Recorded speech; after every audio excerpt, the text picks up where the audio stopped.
It was late, around 2:30 a.m., and the road stretched on like a black ribbon through the night. My headlights barely cut through the darkness, illuminating just enough of the highway to keep me on track. I was on a long haul, pushing through the last leg of a cross-country trip. The radio played softly, a low hum to keep me company, but the isolation of the highway had begun to sink in. I glanced at the dashboard. The fuel gauge was getting low. I needed to find a place to stop soon, refuel, and maybe grab a cup of coffee to keep myself awake.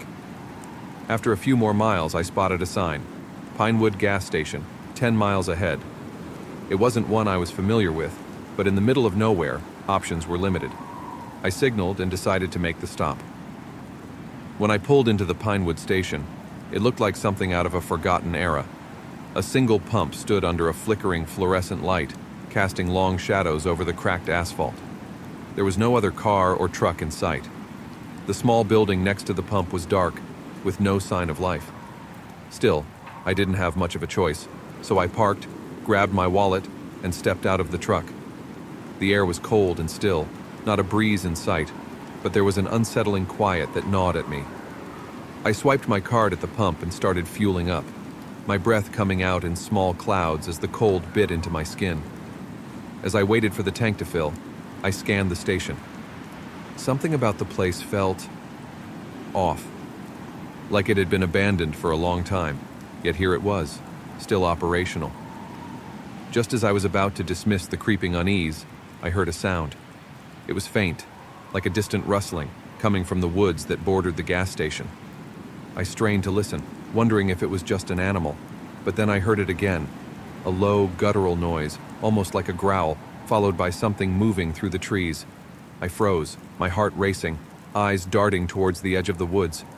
The darkness seemed to thicken, the shadows between the trees shifting as if something was moving through them.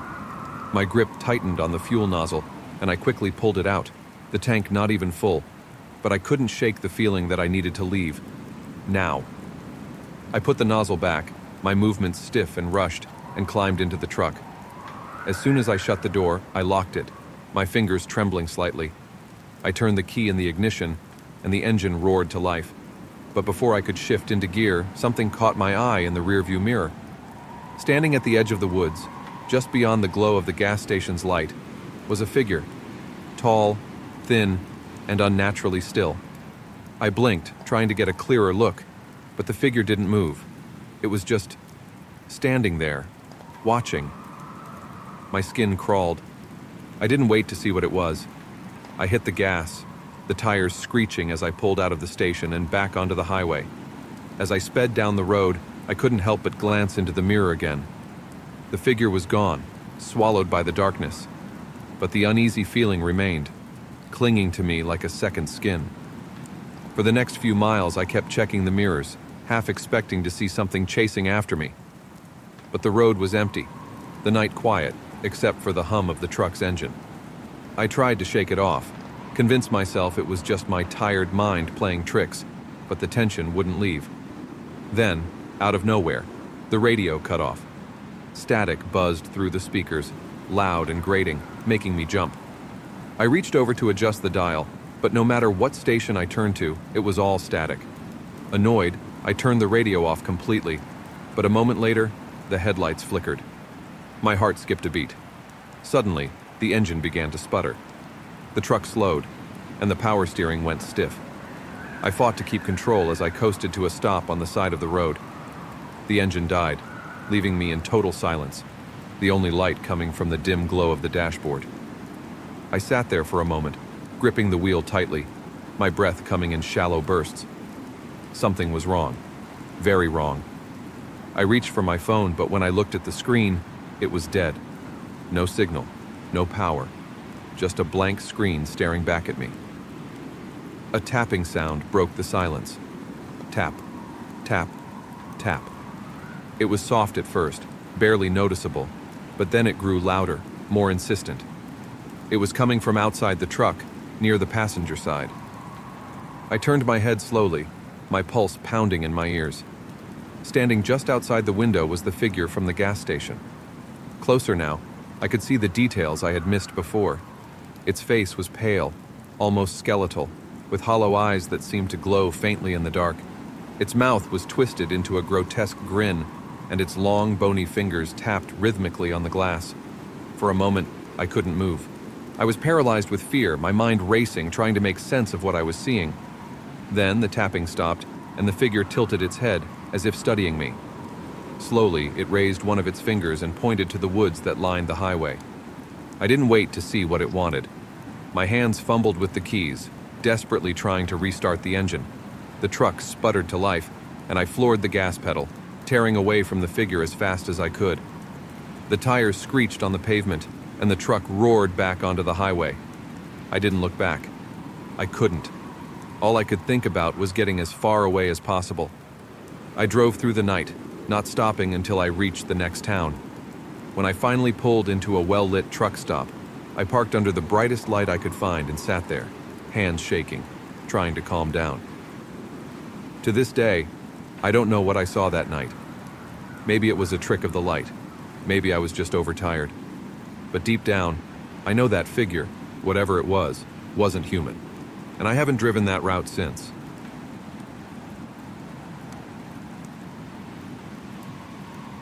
The clock on my dashboard blinked 1:14 a.m. as I cruised down an empty stretch of highway, the road ahead swallowed by the dark.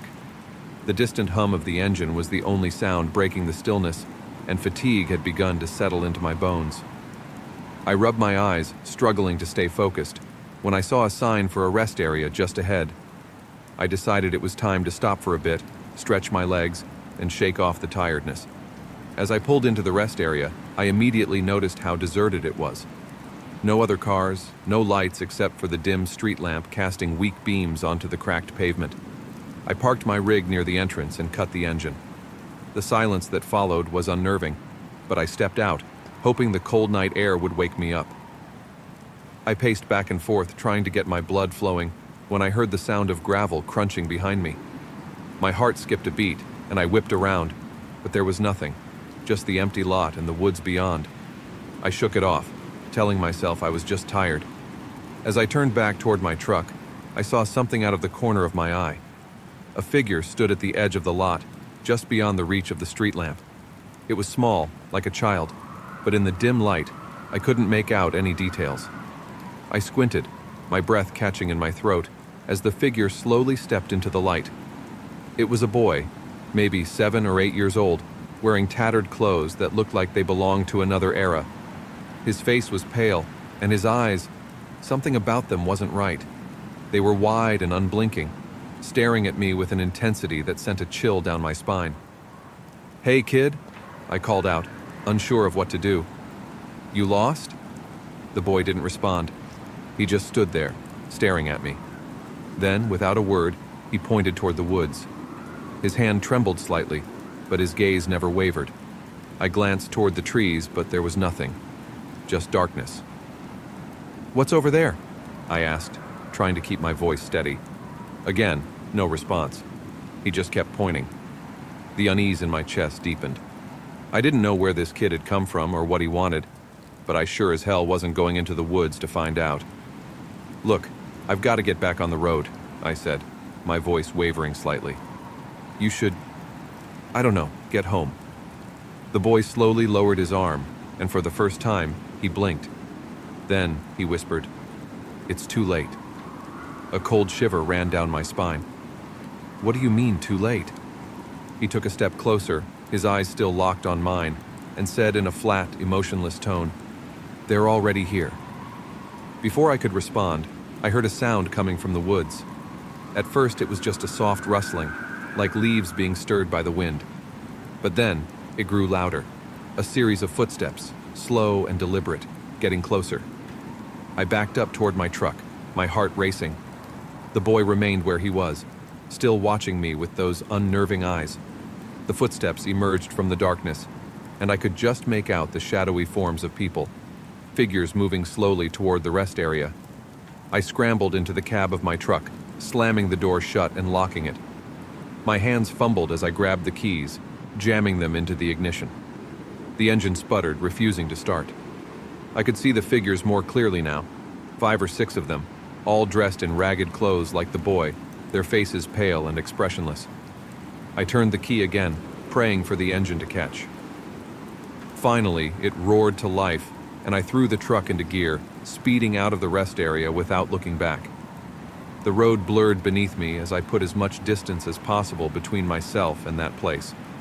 I didn't stop until I reached a well-lit truck stop an hour later. My hands were still shaking as I climbed out of the cab, the adrenaline finally beginning to wear off. I sat on the curb for a moment, trying to catch my breath, when I felt it, that same cold chill. Slowly, I looked up. Standing under the lights on the edge of the truck stop was the boy. He hadn't followed me. He had simply appeared. He was watching me again, his eyes wide and empty. This time, he didn't point or speak. He just stared for a long, agonizing moment before turning and disappearing into the night. I never saw him again, but the encounter stayed with me. To this day, I avoid that stretch of highway, and I never stop at rest areas after dark. Because whatever was in those woods that night, it wasn't human, and I have no desire to ever see it again.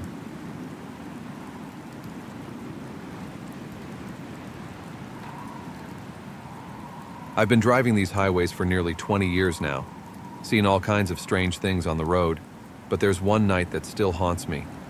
No matter how many miles I've put between me and that stretch of highway, the memory of what happened clings to me like a shadow. It was around 2 a.m., deep in the heart of nowhere, somewhere along a forgotten road. The sky was thick with clouds, blocking out the moon and stars, leaving nothing but a pitch-black void above me. The hum of the engine was the only thing breaking the stillness. I'd been driving for hours and fatigue was creeping in, but there wasn't a place to stop for miles. I figured I'd push through until the next truck stop, maybe get some coffee. Suddenly, a figure appeared in the distance, standing in the middle of the road. At first, I thought it was just a trick of the headlights, but as I got closer, I realized it was a man, waving his arms frantically. I slowed down, squinting into the night, trying to make sense of it. He was wearing a torn flannel shirt and jeans, looking like he'd been through hell. His face was pale, gaunt, and covered in dirt. My instincts screamed at me to keep going, but the man looked desperate. He was shouting something I couldn't make out over the roar of the engine. Against my better judgment, I pulled over a few yards ahead of him, keeping the engine running. I leaned out the window and yelled, "What's going on? You need help?" He staggered toward the truck, his voice hoarse. "Please, you gotta help me. They're coming." "Who's coming?" I asked, but he just shook his head, eyes wild with fear. Before I could get more out of him, I noticed movement on the side of the road, shadows slipping through the trees. At first, it was just one or two figures, then more. They were moving fast, and they were coming straight for us. The man looked back at them, panic rising in his voice. "Get me out of here! Please, they're gonna kill me!" Without thinking, I flung the door open. "Get in!" He scrambled into the passenger seat, slamming the door behind him as I floored the gas pedal. The truck roared forward, tires screeching as we sped away. I glanced in the side mirror and saw them. At least half a dozen people, all dressed in ragged clothes, sprinting after us. Their faces were twisted, hungry, like wild animals chasing prey. "Who the hell are they?" I demanded, my heart pounding. The man was shaking, his hands gripping the dashboard. "I don't know. I was hitchhiking, got picked up by some guy. He seemed normal at first, but then, I don't know, man, they started acting weird, talking about some ritual, how they needed a sacrifice. I managed to get away when they stopped, but they're after me." I didn't know what to make of it. A cult? Some deranged group of killers? Whatever it was, they weren't stopping. In the rear-view mirror, I could see them still running after the truck, impossibly fast for being on foot. "They're not human," the man muttered, almost to himself. "They can't be." I didn't respond. I was too busy trying to outrun them. The highway stretched on, endless, with no sign of another vehicle or a town in sight. The road was straight, but the terrain was rough, and every time the truck hit a bump, I could feel the weight of the trailer throwing us off balance. "They're catching up!" the man screamed, pointing out the window. I looked, and sure enough, one of them had gained on us, their twisted face inches away from the side of the truck. I swerved, trying to shake them off, but they clung to the side like spiders. The man grabbed my arm, his voice frantic. "Faster! We've got to go faster. I'm already going as fast as I can, I shouted back, feeling the truck start to shudder. The weight of the load behind me wasn't helping, and I could feel the engine struggling. Then, out of nowhere, a loud thud reverberated through the cab. One of the figures had jumped onto the roof. The metal above us groaned as they scrambled to find a grip. "We're screwed," the man whispered, his face pale. "No, we're not." I slammed the brakes hard.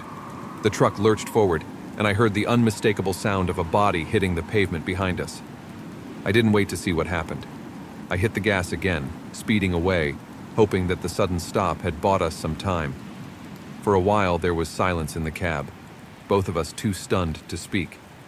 The highway stretched on, dark and endless, but there was no sign of the figures anymore. I allowed myself to breathe, my hands still gripping the steering wheel so tightly my knuckles were white. "Did we lose them?" the man finally asked, his voice shaky. "I think so," I replied, though I wasn't entirely sure. My eyes kept flicking to the mirrors, expecting to see them lurking in the shadows, waiting for the right moment to strike. We drove in silence for another 20 minutes, the tension still thick in the air. Then, just as I thought we were safe, I saw something up ahead. A figure in the middle of the road again, waving their arms. My blood turned to ice. It was a woman this time, wearing the same ragged clothes as the others, her face obscured by the dark.